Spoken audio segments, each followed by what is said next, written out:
എന്നാണ് പറയപ്പെടുന്നത്. അതായത് ഒരു ഭയങ്കര പൊട്ടിത്തെറി പ്രപഞ്ചത്തിലുണ്ടാകുകയും അതിനോടനുബന്ധിച്ച് ഉണ്ടായിരുന്ന വസ്തുക്കളെല്ലാം ചിന്നിച്ചിതറി ഓരോ സൗരയൂഥങ്ങളായി മാറുകയും ആയിരുന്നു എന്ന് പറയുന്നു. എന്തായാലും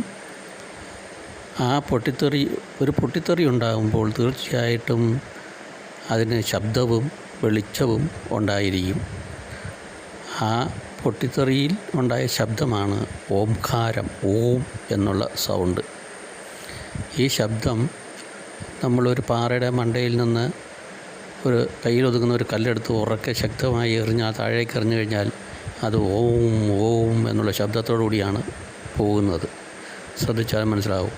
ഒരു പാറ വെടിമരുന്ന് ഉപയോഗിച്ച് പൊട്ടിക്കുമ്പോഴും ഇതേ ശബ്ദം നിങ്ങൾക്ക് കേൾക്കാം. ബും എന്നൊരു ഒച്ച, ബും എന്ന് പറയുമ്പോഴത്തേന് അവിടെ ഒരു ഓം വന്നു കഴിഞ്ഞു. ഒരു റോക്കറ്റ് വിട്ടാലും ശരി, അതിന് ഓംകാരത്തിൽ കൂടി ഉള്ള ശബ്ദത്തിൽ കൂടി മാത്രമേ അതിന് പോകാൻ കഴിയുകയുള്ളൂ. ഇതാണ് ഓം എന്നുള്ള ശബ്ദത്തിൻ്റെ പ്രത്യേകത. ഇങ്ങനെ ശബ്ദമുണ്ടാകുകയും ആ ശബ്ദത്തിന് വചനമുണ്ടായിരിക്കുകയും വചനം ദൈവമായിരിക്കുകയും ചെയ്തു എന്നാണ് പറയുന്നത്. ആ ദൈവമാണ് ഓരോ കാലഘട്ടങ്ങളിലും നമുക്ക് നല്ല അറിവുകളും മോട്ടിവേഷനും തരുവാനായി ഈ ഭൂമിയിൽ ഓരോരോ അവതാരങ്ങളായി അവതരിച്ചതെന്നും ഓർക്കുക.